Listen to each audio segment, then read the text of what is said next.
I'm Cody DePablo. And I'm Michael Weatherly. And this is... Off Duty.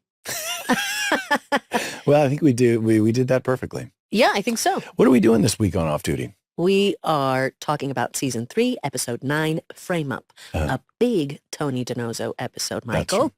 Are you feeling this? I'm feeling like it's going to be exciting. We're going to learn a lot, and we have a very special guest. Yes, today our guest is the myth, the legend, Chip Sterling himself, Michael Bellisario, otherwise known as... Bella. Two Michaels today. What a treat. Welcome to Off Duty, an NCIS Rewatch podcast. This week on the show, we're talking Season 3, Episode 9, Frame Up. The amputated legs of a young woman turn up aboard the Marine Corps base Quantico. Gibbs and company investigate. Forensic evidence implicates Tony because a pro has framed him.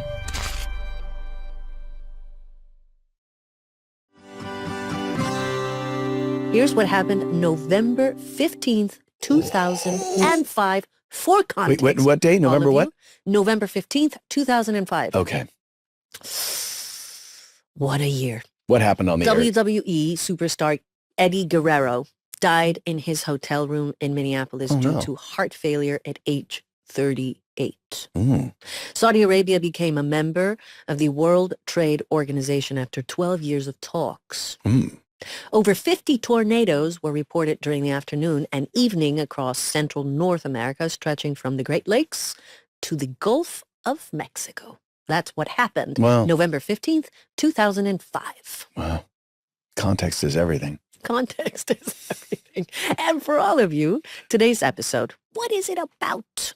When a pair of legs belonging to an unidentified woman is discovered on a Marine base, the team is left stunned when the evidence points towards Tony as the one responsible for the death. The team goes through a long list of people with grudges against Tony, and they attempt to clear his name, only to discover that an unlikely person is truly responsible. So today we have a special guest. He played Chip Sterling on the NCIS mothership. Yes. He did how many Season episodes? 3. So I think he did 5? I don't know. Yeah, 5 episodes. Yes, and he was kind of a big deal in the Abbey world. Yes, it's a big twist, but who else is Michael Bellisario? He is the son of show creator Donald P. Bellisario, and we will be talking a little bit about that. We will. We'll be talking about his career. We'll be talking about his life. We'll be talking about his life as a night promoter. Yes. We learned. Yeah, we learned a lot. We learned more, and also... he is not anything like Chip Sterling. Not at all. I mean, just the sweetest, gentlest soul. So let's go and show everyone our little chat with Michael Bellisario. Nice shoes. Who are you? Charles Sterling. You're a new assistant, ma'am. Do me a favor, Chip. It's Charles, ma'am. Charles. Don't call me ma'am. It's Abby. I think I feel more comfortable being assigned to another project. What's the matter, Chip? You don't like watching porn with me? Wipe that dirt off your lip. Dirt? I've got the IDs on the people in the restaurant who have invites to the Marine Corps ball, ma'am. Abby, sorry. I really hate being called Chip. We already processed that fiber. I know that, Chazoid. You took this job just to set up Tony. Yep. And I did a pretty good job at it, didn't I? Now can I work alone? We're here today with very special guest, Chip Sterling, also known as Michael Bellisario. Michael Bellisario. Mikey B. Now, first of all, it's been a long time. It's been a little while, but how are we going to say we have two Michaels? Mikey B? Or just call me Bella, because call me Bella. Bella. I like Bella. Beauty. Wait a minute. Has this been established before? A long time ago, people started with the Bellisario. You can call me Bella. I get Bella a lot. I like Bella. Let's go for Bella. Okay. Here's what we're doing. Bella. Right. Anyway, Bella. Okay. I want, first of all, to say that we just hot off watching this episode. Yes, we were having lunch and just, eating, inhaling that thing. I have extreme memories of this particular season, which we are reviewing on. Which is a really special season for many years. Right? Season 3. Okay. Yeah. So what we're going to do is we're going to take you on a little journey. Okay. We're going to talk about the episode. We're going to get into your memories of the episode, but we're also going to talk a little bit about Bella. We're going to talk a little bit about Bella. Sounds We're gonna pick your brain. First of all, I want to start with that hair because The Wolverine. this is like it's not a wig. No, This is real. not today. Not to. Okay, so how long did it take you to do this? I mean, how it started, I guess this started because obviously, okay, in the episode Frame Up, you see I have shaved head, yes. shaved face. We did like a fake mustache for the episode for a certain photo. It was for a photo. But you Yes, had a mustache comes in the very out at the end. beginning when Chip first came on, right? I think it's, No? I think maybe he did, yeah. And then he shaves her or something like He that. had like a little tiny... Yeah, Yeah, yeah. 'cause yeah, you yeah, make yeah, I fun think of you're it or right. something Right. like that, or Gibbs does. But so how this started was, it was like, I was around 29 or 30. Yeah, 29 or 30. And I booked this independent film. And the storyline's kind of like a thriller where these two guys work for an ad agency and kind of gets crazy in their lives and they're best friends. And at the end of it, you find out that they both are bums and homeless and they've been squatting and everything's in their imagination. So it's kind of this like idea, like when you see people talk to themselves, like it's what's really going on in their heads and they see themselves as something different. So when I booked it, the director's like, we're going to shoot in a couple months. And I had a shaved head, shaved face. He's like, I want you to grow your real hair out and I want you to grow your beard out we're going to shoot the end first. I want you to have facial hair and stuff like that. And then we'll cut it down for, the main parts of the movie. And 2 months turned into 9 months. So then I had a huge beard out to here. I fell in love with it, by the way, too. Grow my hair out, all this stuff. Did you feel very Viking-y? Yeah, it was dope. I liked it a lot. And then we shot the end scene, like 2 days end scene, and then we had to cut it down. And I was like panicking about it because I got so used to it. It's a weird thing if you grow it out. And this is short. Does it feel a little bit like you're wearing a mask? No, I mean you get used to it. You know, when you want to grow hair out here and it's like you get a little itchy, but then if it gets long enough, it doesn't. Mm-hmm. So that's how it. So, now, how long though? Like I had it the biggest I had it was like down to here, ZZ Top, and this is a little bit kind of trimmed up. Again, this is not crazy long for me. And the other thing is the grooming products. You got to take care of the beard. I don't really use. I did a long time ago. I used to have the mustache. I forget what it's called. Where it twirls. Oh, that's I think one of the last times I saw you. You had the that Salvador. That was a lot of work. That was the Salvador Dali thing. But his like went straight. I think mine curled. No, Salvador Dali went like this. I think his went like that. It just pointed out. Maybe he played with them. I don't know. But the thing with the wax is I have like curlyish hair is that you have to really twist it, and you have to like form it and have it hold, and that took a long time. So for people who are listening or watching at home, what we're talking about is Bella's hair. Michael Bellisario's got a beautiful big beard and a sort of Wolverine pompadour. It's like a pompadour. Yeah. But this figures into the episode that we're talking about, Frame Up, because in that episode you had the shaved head, but you also, when we see you on trial, had like a mustache. But it wasn't the. It's a photo. It was a regular little mustache. I think that the one in trial was a little weird looking too. Jethro? Hurry! But for some reason, so when you started, let's go back into how you first came on to be Abby's assistant, which is hilarious because the very last line is, "Can I just work alone now?" Yeah. Yes.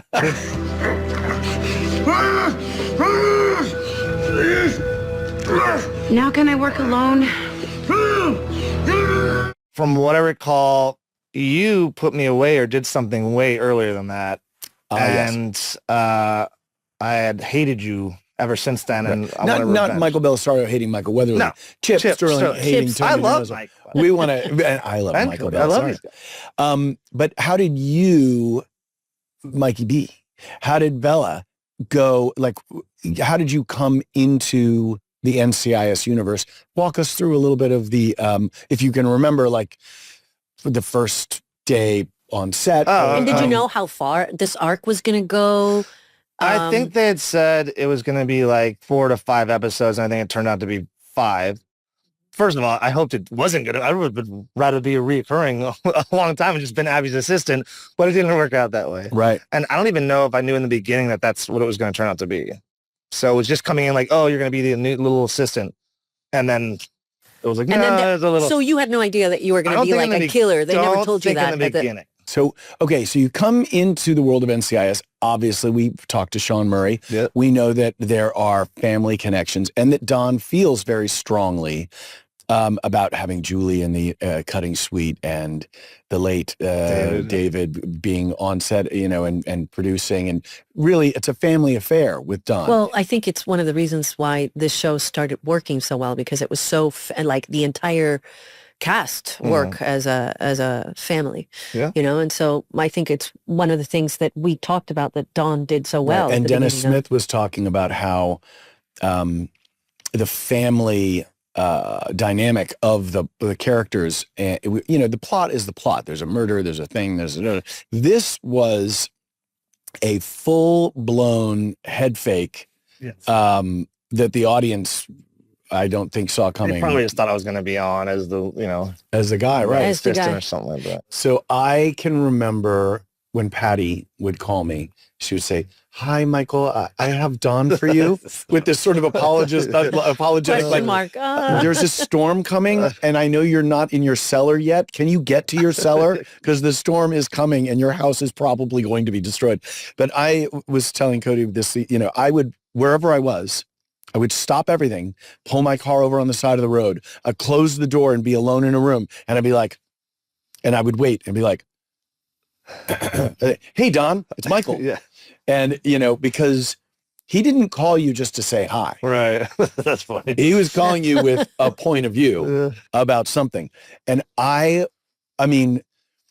remember the first time that I had this swell of pride, because when you want somebody, their approval and their validation and all that stuff, and you're used to the criticism, or you're used to not kind of coming up to a level, or anything. I had a father, in a way similar to that. And he called me and he said, I'm watching you right now. That is the funniest thing that you cost us about $25,000 in overtime, but it's worth it. It's fantastic. It was when I did this silly dance. He's like, "We're putting it in the main titles. It's like fantastic."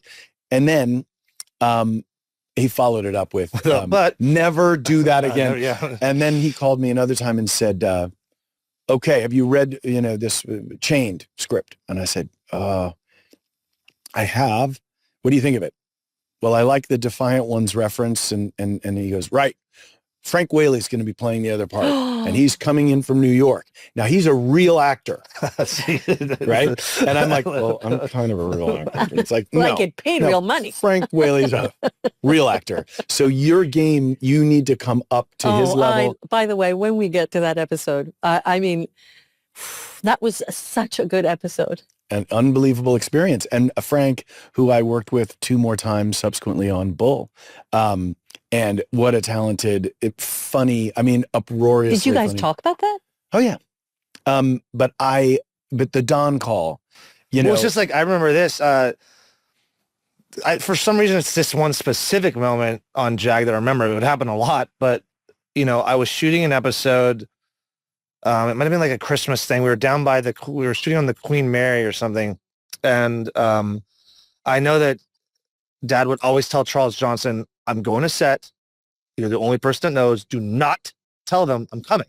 He just wanted to show up to set and didn't want anyone to know that he was showing up. He just wanted to see what it was going to be like when he got there. Yep. And I remember, I think Charles couldn't help himself and he didn't want people to get in trouble. So he was coming down, we're shooting the Queen Mary. And I remember it's such a mother. Dad pulls up. Dad pulls up. I see him. I remember where coming. Dad pulls up and I see the security guard already has like a spot for him and a cone. And my dad's like, they fucking know. They know him. They know that I'm pulling up. Right. And I would also hear over the radios, the walkie-talkie and stuff. They're like, people just be sitting there. And it was the weirdest thing I've ever seen. You hear like, Don just pulled in. Don just pulled in. And I watched people that didn't need to be doing anything. They're just like, so that when he walks in, like they're like, and they're doing shit that They don't maybe need to be doing anything, but every time that he pulled, they start doing stuff. Yes, it's justifying yourself. But he probably knows that if people know that he's coming, they're going to put on the act of, hey, we're working. Talk about also. And by the way, you're going to work anyway. Yeah. So it's, why, I think the most nervous I would get is if he was directing an episode that I was in. Oh, yeah. Like that would be really nerve-wracking. Did he ever give you any advice on it? Not necessarily like, I'll leave acting alone for a second, but like life advice, being a man, how to conduct yourself, honesty versus. Did you guys ever have like the acting talk at all or no? No, because he's always been supportive, and he really like, he'll watch my stuff. It's so funny. He'll watch a movie, he goes, so I saw the movie. He's like, horrible movie. But you were awesome. And he's also very honest about stuff in the sense like if I didn't do a good job or something, he would be like, I didn't like you in that. He calls and he's like, the movie.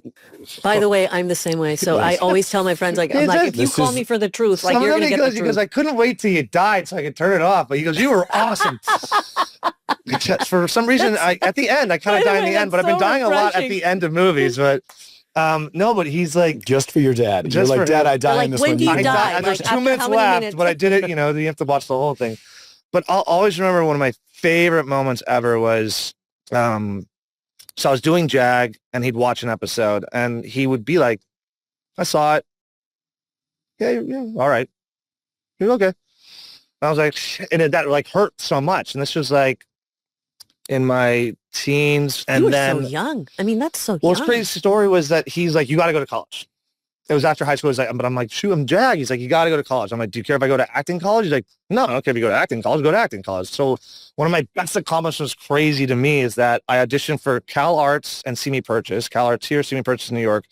Had to have a monologue. I did Catcher in the Rye, Holden Caulfield, the opening of the book. And I auditioned for both schools. And I was asking one of the students or one of the teachers, like, so how many people audition? They're like 2,500 to 3,000 kids audition. I said, how many get in? They're like 25. I'm like, 1% get in?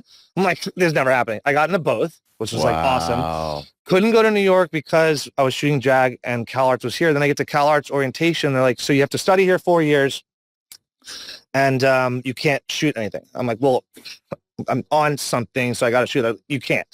So I come back. I'm like, Dad, they won't let me shoot. He's like, well, that's bullshit. I'm like, so. You wanted me to go to college. Yeah. I told you it was bullshit. I go, can I go to acting class? And he's like, fine. So I started, my first acting class was at the Beverly Hills Playhouse with Milton Katselis, and I got right into his master class. Great. And I guess the point of the story is that before I had taken class, like I was fine at acting. It was love of mine, but I learned so much from class, like crazy. In months and months and months, I'd probably was in that class for years, but out of months just from the start, I learned so much. And then I was in every show of JAG. I did, probably 6 episodes or something like that, reoccurring each year. I'd gone to class, came back to do an episode, did the episode, and then everything was different since then. He watches it, and he starts coming out. He was telling every writer, did you see Michael on the show? Did you see the episode? Did you see how good he was in the show? And he told me, you're so good in the show. And ever since then, he's always been like, oh my God, it was after class, but class taught me a lot. Before class, he'd be like, yeah, you're all right. You're all right. And then after that changed, and it was like the best feeling to have him be like, you were so good. And they told everyone. That's such a great story on so many levels. It's very Gibbs. Right? When you but by the way, when you finally get that. Yeah, but you earned it. And that's the thing. Yeah, you earned it, and that's. Well, you got to earn it. Well, that's a thing. Hello. Yeah. Like he's not going to give you the compliment just because you're my son. And I think that's I think it's a hard thing to do as a parent too. Yes, it because is. you want to be able to say like, you're great. And you're going to think, your kids are probably great forever. But I think if you're going to be like the best version of a parent you can be, you also have to find the honesty so they can grow, and that's a tough balance. That's a really tough balance. That's also the goal of this podcast is honesty. As we go into the deep end of the pool a little bit, we touch bottom. Well, Sure. touch the bottom of the pool. Do you honestly remember when you met me? Because I remember when I met you. Oh my gosh. Okay. Yes. I met you in Australia. Yep. Wait. Why? Do you remember the restaurant name? I remember the restaurant. Wait, The Pier. The Pier. You were there when he was talking to your dad for that great dinner? Yeah. I didn't. I never. But I met you at the Pier. I never auditioned. Right. For the job.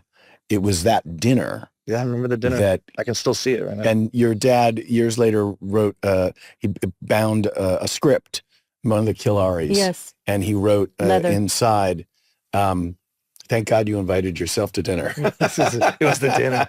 Thank God you But that invited was, yourself. do you remember how much fun that night was? Yeah. I remember, I remember I could still see it sitting at the pier. I can too. What were you playing a Kennedy in a movie or No, I something? was playing Robert Wagner. Robert Wagner. Very close. Yes, very close, yes. Very close. I mean, I had a lot of put on, but it was really, I felt a great affinity for your father right out of the gate because, I mean, not only was I in awe of like a TV legend, but I knew his language. I knew his morals, his code. He was from my father's generation. He's somebody. Is that where the Gibbs rules come from? Oh, yeah. I mean, I think that the writers were reacting to Don in a way. And I think the people wrote Gibbs like as if they were kind of writing about Don. The way that Don writes is he doesn't know where he's going. Mm-hmm. And so he creates things as they occur to him. And he has these crazy ideas. But for example, were any of these ideas your own? Like, because for example, this is a weird thing to be talking about Don and then be talking to Don's kid. And then at the same time, did you ever have insight into like, hey, Dad, like I would love to play a character like this? Was that conversation ever had? No, Or, I mean, I always. or was it more like, look, I'm thinking of you for this, and that's all the information you got? I think more like that, where he's like, look, I got something coming up or a character that you'd work for or something like that. It was never like no, I don't think we discussed it or like, believe me, if we discussed it, I'd be like, so I think Weatherly has a brother that's lives with him now.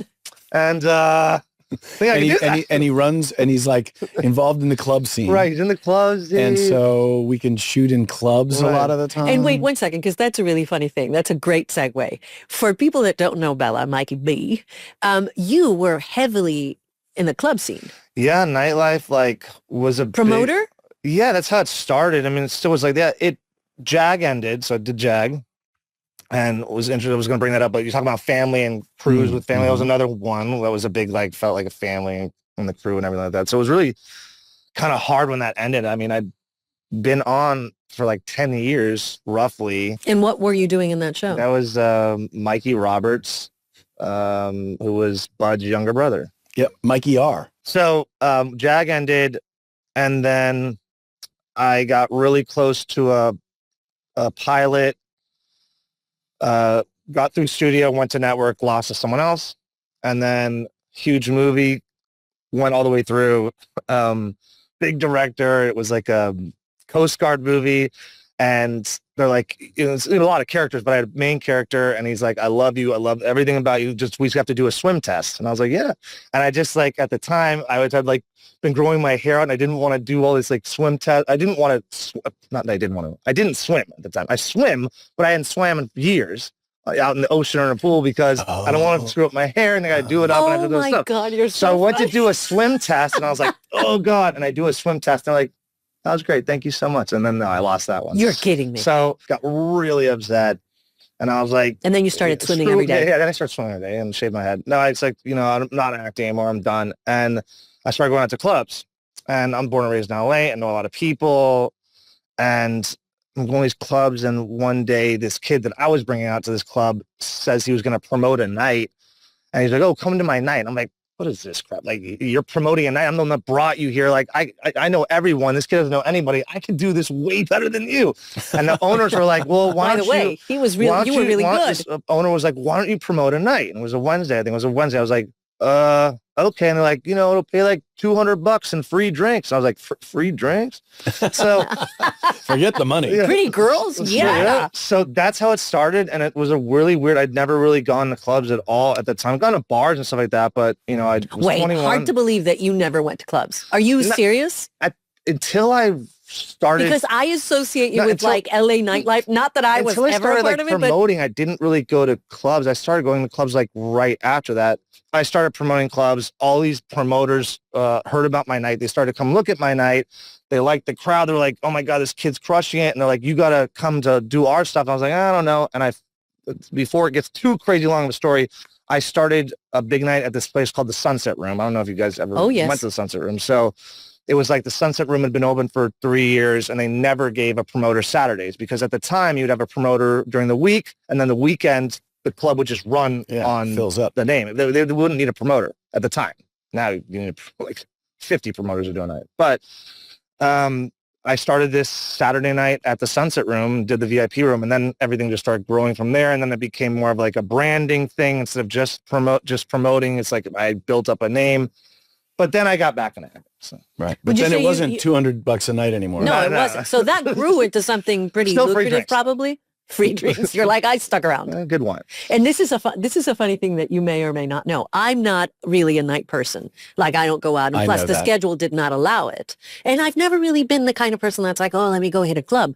But the few times I ever bumped into you, either at, hiking or whatever, every single time I saw you, you were like, Cody, when are you coming out? I think Michael maybe came once. But you were you never gave up. You were like, when are you and you were always so like wonderful about it too. You were always just happy to invite, and yeah, I bet it was fun. I mean, you did it and you were such a natural.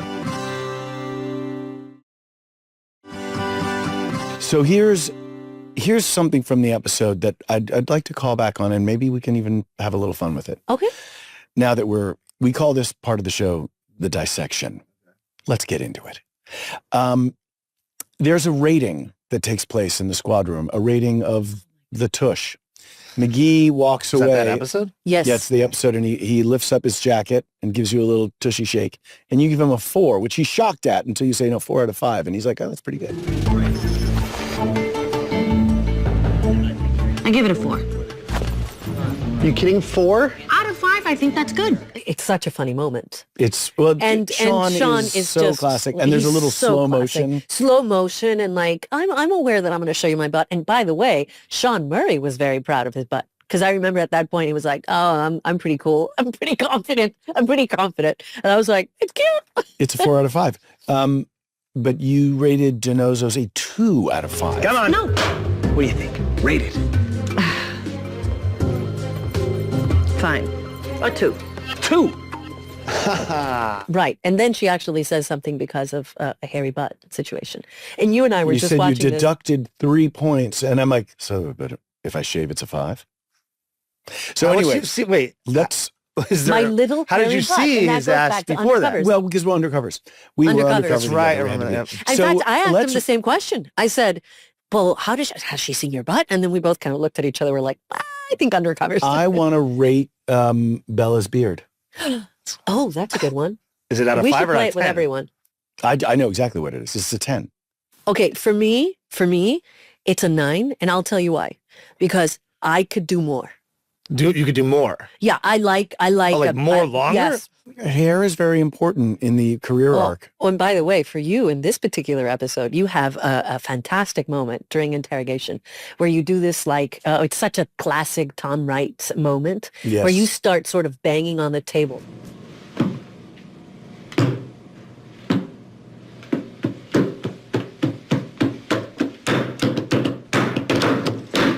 And you start playing this little melody, and then that was a really good sequence. It's an amazing, it's a great montage. And then, but the great thing about it is that you start sort of like looking at your hair and fixing it. I'm fixing my hair. You're fixing your hair. Yes. Going back to the hair. And then he goes into this little bit of a music, like playing the drums solo thing. Right. And then there's this amazing montage of all of us being very concerned for you. Yeah. And working hard. Yeah. And at the end, you stop the montage and you go right back to the hair. I think he does his hair again. Yeah. Moment. Does his hair. Yeah. Well, I had moments there I was looking, I was like, oh. It was, when we were shooting, because it was not in the script, that sequence, and there were several things in this episode that were not in the script, and Tom Wright, incredibly creative and good worked with Hitchcock.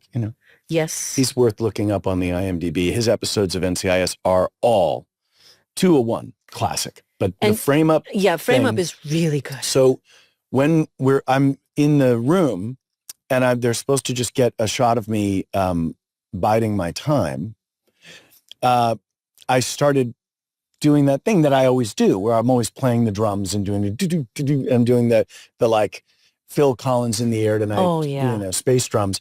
And they went in, and I remember Avery Drew saying to me, I think it was Avery, that somebody was saying that they had to loop it because I didn't play that long. So they had to build out the. But where'd they get the shots for the montage? Where'd they get all those other shots? Well, they got right. So there were shots of people. It was supposed to be a kind of everyone is concerned, and then DiNozzo sitting in the thing. But it became sort of this drum solo.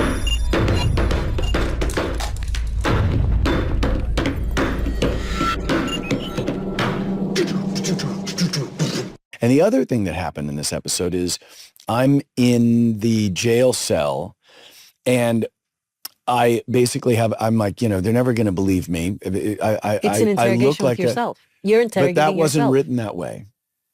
Oh, was that a Tom thing? No, I went to Tom and I said, because Harmon had no lines in the whole thing, and it was just a monologue, a one-page monologue for me. And I have a terrible memory. And the only way that I could think of memorizing it was you do not have a terrible memory. Listen, I wanted to turn it into a dialogue so that I could go back and forth with myself. Because I'm angry, and I'm immature, and I like control. You have no alibi. Alibi. And then I went over and looked at the jail cell, and I thought, what if I do this to myself? So I ran over to the squad room, and because I wasn't in the scene that they were doing, because I was in jail, and they were finishing the squad room, and I was like, Tom, can I show you something? And I gave him my idea as we were walking over, and then I showed him what I wanted to do. And I remember that blocking, because Harmon walked in like, Weatherly. You hog. But by the way, how good is he? He's so good. He's so present that you feel like you're having a scene with Gibbs and you're not, and it's just you. He does 3 incredible things in that scene. He brings the pizza in sideways. But nobody carries a pizza like that. But he brings the pizza in sideways and destroys it. But at the very button of the scene is DiNozzo eating the destroyed pizza, so happy that Daddy brought him a pizza. And also right after being hit on the head. And that's the second great thing he does and that's also from SWAC season 2, how he got the pneumonic plague to leave Tony's body. He just slaps him on the back of the head. And the number one great thing is that his listening is so active. Yeah. And, but the way that we were cutting that, where at first it's confusing, and then you realize that Tony is kind of losing his mind. Like he's really scared.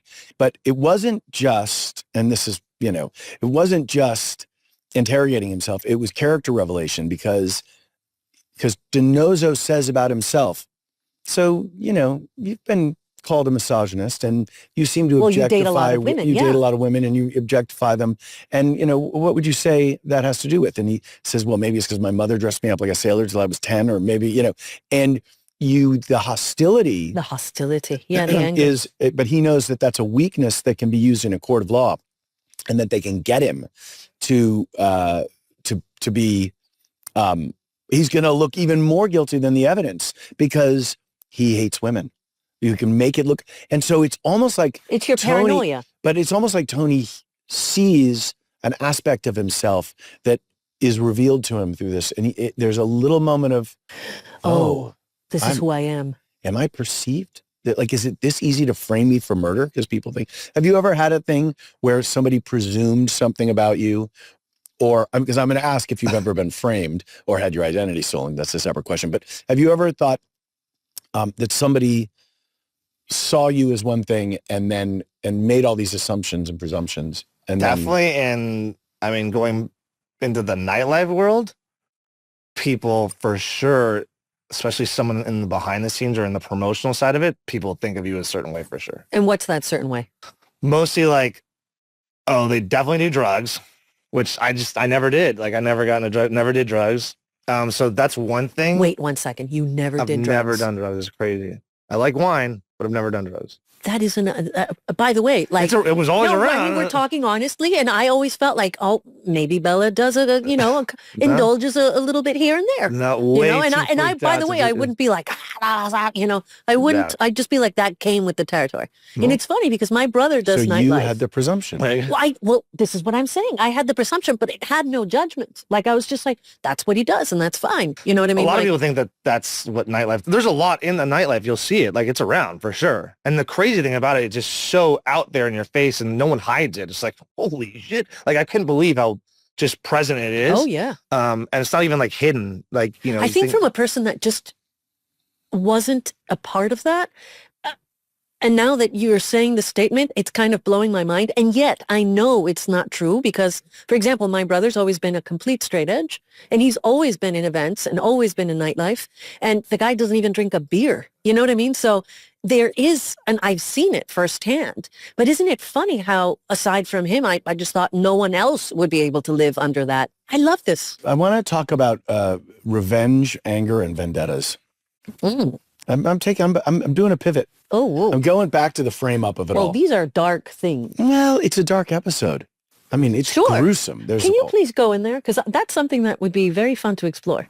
Have you ever felt, for example, the need to, not revenge is a big word, but did you ever feel like getting Yes. even about something? Oh, yes. you have multiples, Can or you is there go- one specific one? No, that I you're mean, this thinking was of? a profound yes. So I can say that there have been 2 times in my life, very, very stark, clear, demarcated emotional moments where I needed to really calm down because I was a lit, hot, red mist fuse. I was ready to blow. And to the point where my whole body was tingling and I had and so the first time I was in my 20s and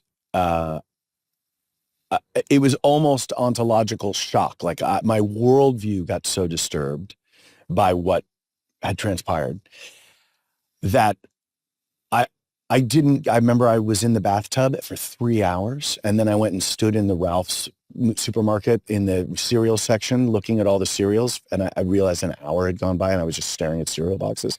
I mean, I was going right down that rabbit hole of like dreaming of revenge, dreaming of what I would do. And I flew to Jamaica and I started swimming and running, and I was like, You flew to Jamaica for like a vacation? yeah. Okay. Well, I was unemployed then. So I could perpetual vacation. I could do that. And I had to cool my jets. And then the other time it happened. Is that how you achieved it? By Yes. sort of going into your went body? I went into my body and I had to really communicate with like when we get angry like that, there's something of our inner child that's Sure. endangered or something like that. And I think that the next time it happened, the only other time it happened, it was the same thing where I felt stripped of my place in the world, and I felt a kind of, and I had a real traumatic encounter with the world. I mean, have you had such things? I don't. Yeah, you got to have kids. Yeah, I don't think I have a big thing like that. I mean, so when you're an actor doing one of these films or doing Chip, and you have to play that, access that, are you the kind of actor that just puts yourself, Bella, into the context of the scene? or do I think about stuff? Or do you draw on things and Definitely, I think definitely draw on things for sure. and get yourself worked up? Yeah.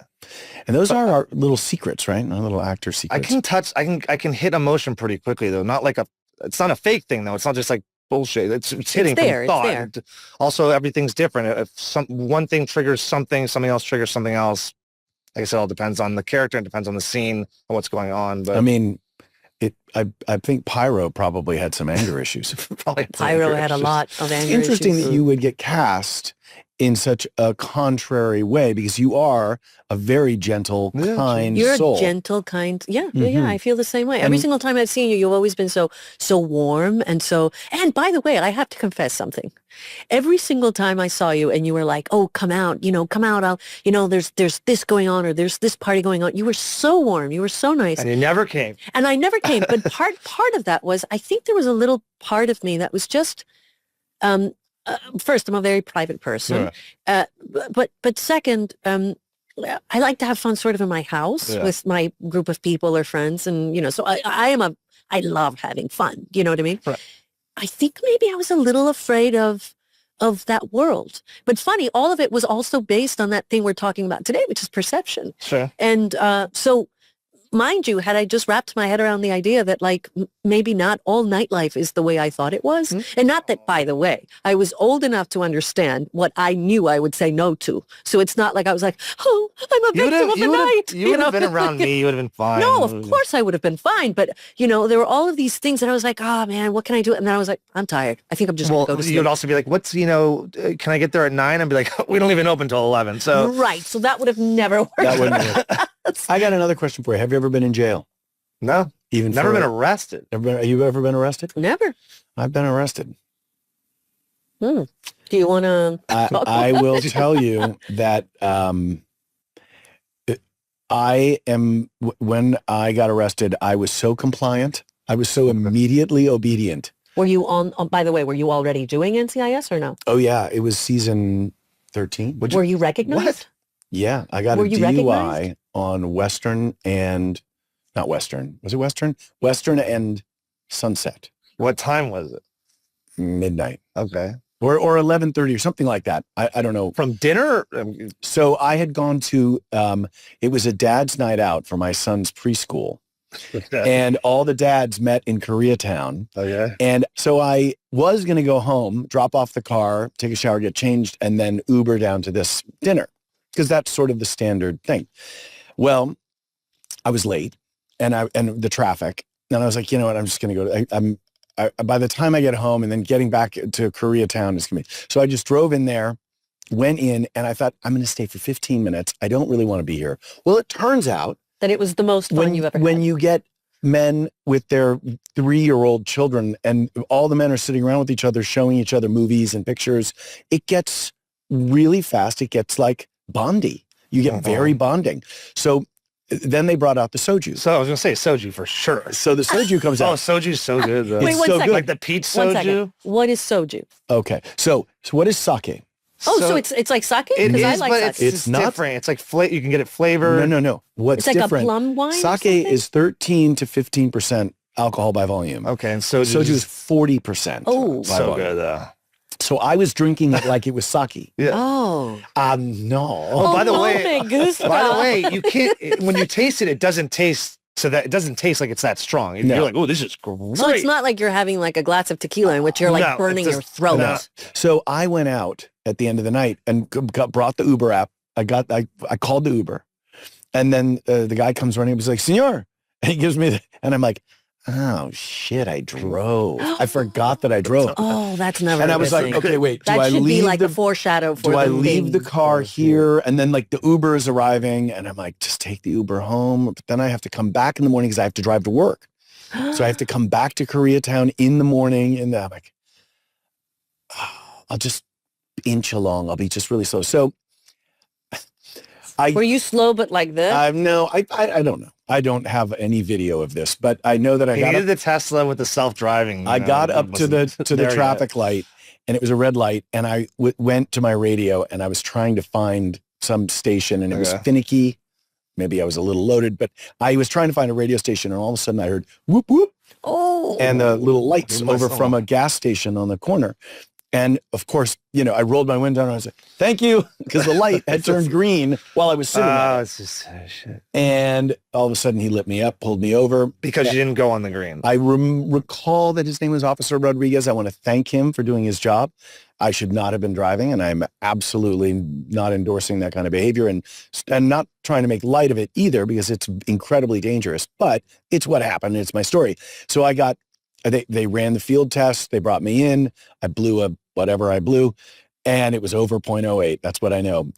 But under 0.16, because then that's double the legal limit, and then there's they take your license away, and there's a whole. So they put me in a holding cell, and I'd never, You were like, except for movie sets and TV shows, I'd never been in a room that I couldn't get out of. And it's a feeling. I'm sure I'm claustrophobic. It's a feeling. But here's the craziest part. It's the Wilcox station. If anyone wants to check the records, I know they're going to be pulling up my DUI photo. But anyway, I'm in this room and I'm waiting. And I'm just like beating myself up in my head. I can't believe that I've been this stupid. And suddenly cops go running by, and it's soundproof. So I heard. Are you by yourself in a cell? By myself in a holding cell, and by the window, these guys go running, and then a gurney goes by really fast, and then I see a couple more people, and then seconds later, there's blood all over this person, and they're strapping this person into the gurney and getting them out to an ambulance, I guess, because there'd been a stabbing in the main holding cell. You're kidding me. Where I was about to go. And I just remember thinking, I will never drink alcohol and drive. I will not even sniff alcohol and get behind the wheel of a car. And so there's a much longer podcast about this. Yeah. Wait, do you get a phone call, or how do you? Yeah, that's exactly what I was going to ask. I you call call your Jesse lawyer? Stern.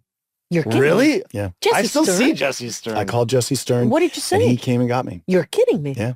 And don't you have to stay a certain amount of time, or no? I was there for a few hours, like 3 hours. Oh. Did you drive straight to set?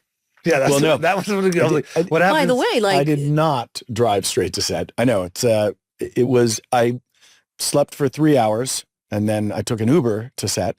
And when I got to work, I didn't even feel the hangover, because the dread of looking at Mark Harmon and knowing that I had created shame in the family. Now, it didn't. Did we know? Because I had no idea. No one found out until Thanksgiving. My mom, very disappointed when she found out. It's a terrible thing, but I have to say, lessons learned. It was not a frame up. No. That was all you. I did a bad thing, and I would talk to anybody and give talks about it. I'm very open and honest about my shortcomings. I am, otherwise, what's the point, Speaking about Edge, what was it like to work with Miss Polly Pratt? Okay, do me a favor, Chip. It's Charles, ma'am. Charles. Oh, yeah. Speaking of Polly's Edge. awesome. I love Polly. I mean, I haven't. Did you talked to guys him. sit down and, for example, discuss the scenes? Did you guys talk about scenes? Did you guys run lines? Were you very much like, let's We just might have run run it? lines a little bit. I don't think we talked about scenes of the character, because she doesn't know who I am. We can't really talk about, why I'm there, the real reason, stuff like that. So it's just like, I'm here to be your assistant. I mean, she's always awesome. I think we would run lines a little bit or do stuff in the makeup trailer, but no, it was fun. At the end, it was interesting. She's so sweet and so lovable and nice, and I've got along with her ever since the beginning of that show. Oh, yeah. Sure. But when I have to pull the knife on her. Hello? Looks like we lost our connection, Abby. It was you. Was that a little intimidating for you? No, to do, that or- was fun as shit for me. Okay. But because I just love getting like dark and doing some weird stuff, and I that was fun. But the end was when they had to hog-tie me. Again, we just talked about, I'm claustrophobic on certain So stuff. that So must even have been elevators for me, it's a little awful. like, okay, I don't really like them that much, even though Right. I've never been stuck in an elevator. I've been stuck Actually, in an I elevator. got in Bulgaria. Of I course. kind of got stuck. In Sweden, I got stuck. It's somewhere, But I was freaking out a little bit, but I eventually got the doors open. But How long were you hog-tied? so that was the thing. That was like That's not a real question. That's not a question we ask too often. It was a No, real. I mean, that's I was really tied up like that. It wasn't like a fake thing where like when they cut, you can kind of get out of it. Like I was Buzz stuck on the like hog-tied guy.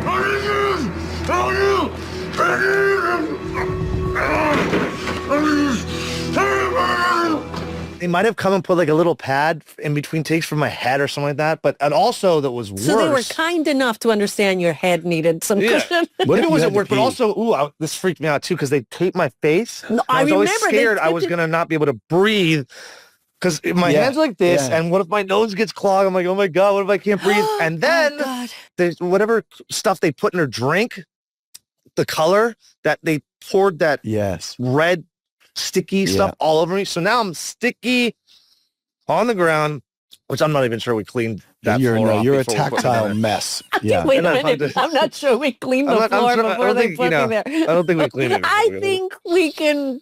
I remember shooting with Jimmy Whitmore Jr. downtown in an asbestos-filled, horribly smelling, dank basement in some abandoned warehouse in downtown LA. Wasn't it like a right by hotel? Skid Row. It was just a disgusting, like no one should ever be there. When the lights are on and you see all the air particles and they're like, there's nothing good here. It's And not so- safe. So I said to Whitmore, I go, did they check the air in here? He's like, 10 times. They checked it out. It's all good. Don't you worry about it, the thing, Weatherby. And I was like, he's like, and then you can hear him grumbling like, well, kid from actors today, is the air quality okay? Yes. You have no idea where I came from. When I was doing Baba Black Sheep.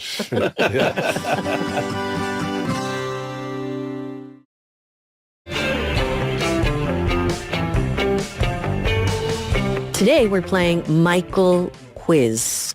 So Michael and Michael compete in a rapid-fire Michael quiz. This Michael really thrilled his audience. Okay. Michael J. Fox.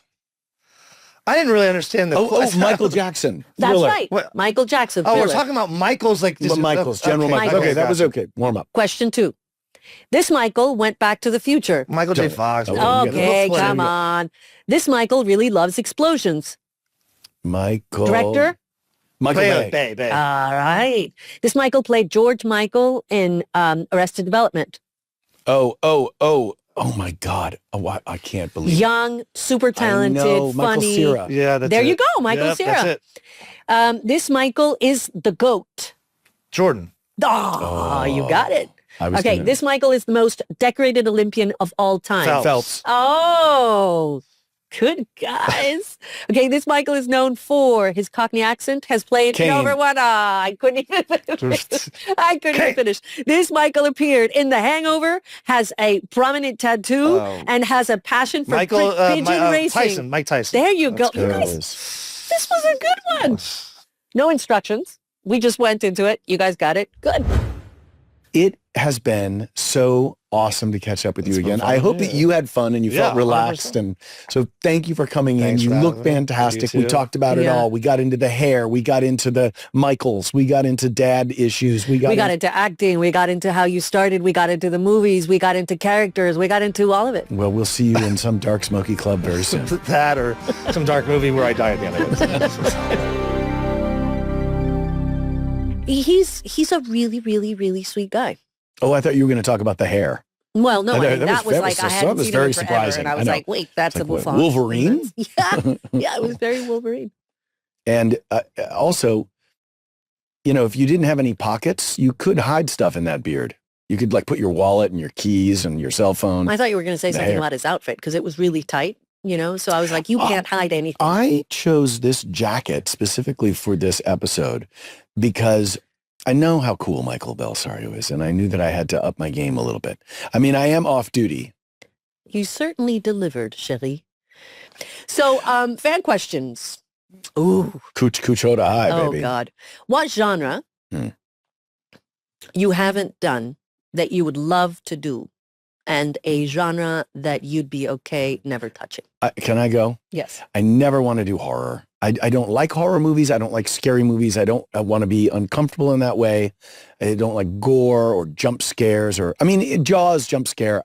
That's good, but that's not really a horror movie. And then the genre, I've never done a space movie. Would you like to? Yeah, Would UFOs. you like to do? You beat me to I it. like it. I like UFOs, like Close Encounters of the Third Kind. What were your favorite TV shows growing up? I feel like I know Okay. this. People know that I loved. I've talked about my stuff. Heart to Heart, and the Hardy Boys, and the $6 Million Man, and shows like that. But I also loved Late Night with David Letterman, and Mork from Ork and Mork and Mindy.